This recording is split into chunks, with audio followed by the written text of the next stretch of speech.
সৌজন্যে মুখ্যমন্ত্রী মমতা বন্দ্যোপাধ্যায় আর কিছুক্ষণের মধ্যেই এই জরুরি বৈঠক শুরু করতে চলেছেন। উদ্ভূত যে পরিস্থিতি, অর্থাৎ যেভাবে গ্যাসের আকাল দেখা দিয়েছে, এই অবস্থায় সংকট কিভাবে মেটানো যায় তার খোঁজ করতেই আজকের এই বৈঠক, যা কিছুক্ষণের মধ্যেই শুরু হবে। অবশ্যই নজর থাকবে এই বৈঠকের দিকে। বৈঠক ইতিমধ্যেই শুরু হয়েছে। আর যুদ্ধের এই আঁচ যেভাবে মানুষের হেসেলে গিয়ে পড়েছে এবং কলকাতা থেকে জেলা সর্বত্র দেখা যাচ্ছে একই পরিস্থিতি। এলপিজি নিয়ে ক্রমশই উদ্বেগ বাড়ছে। গ্যাস মিলছে না, ডিস্ট্রিবিউটারদের অফিসের সামনে দেখা যাচ্ছে লম্বা লাইন এবং অনলাইনেও রান্নার গ্যাসের বুকিং এর ক্ষেত্রে সমস্যা দেখা দিচ্ছে। অস্বাভাবিক হারে বুকিং বাড়ায় সার্ভারেও বিভ্রাট।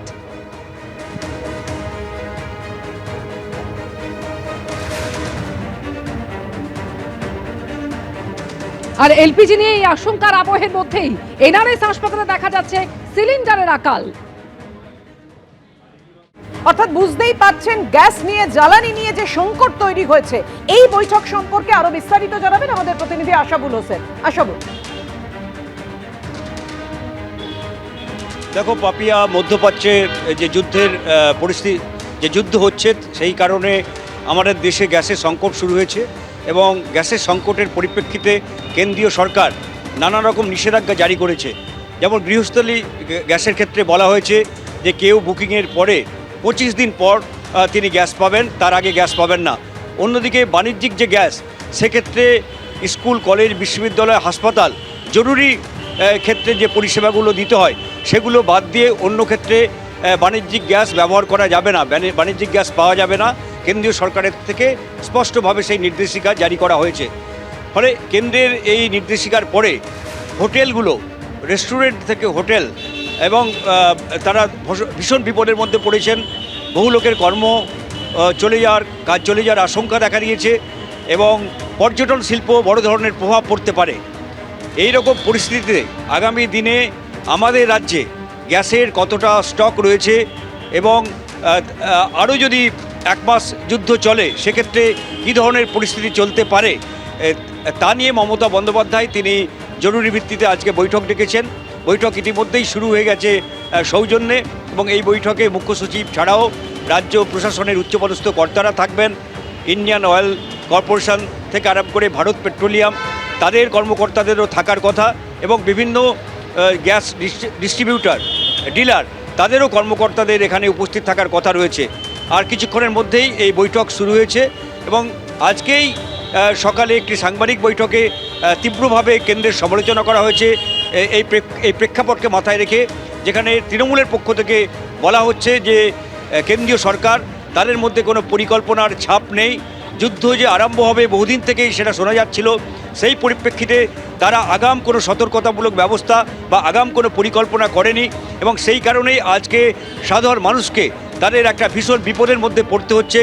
এমনকি বহু জায়গায়, বিশেষ করে হোটেল, পর্যটন ব্যবসা, ছোট ছোট রেস্টুরেন্ট, তাদের অবস্থা একেবারে সংকটজনক এবং সেখানে তাদের রান্নার কোনো ব্যবস্থা করা যাচ্ছে না। ফলে এই সমস্ত প্রতিষ্ঠানের সঙ্গে যারা যুক্ত রয়েছে তাদের চাকরি, তাদের কাজ চলে যাওয়ার আশঙ্কা দেখা দিয়েছে।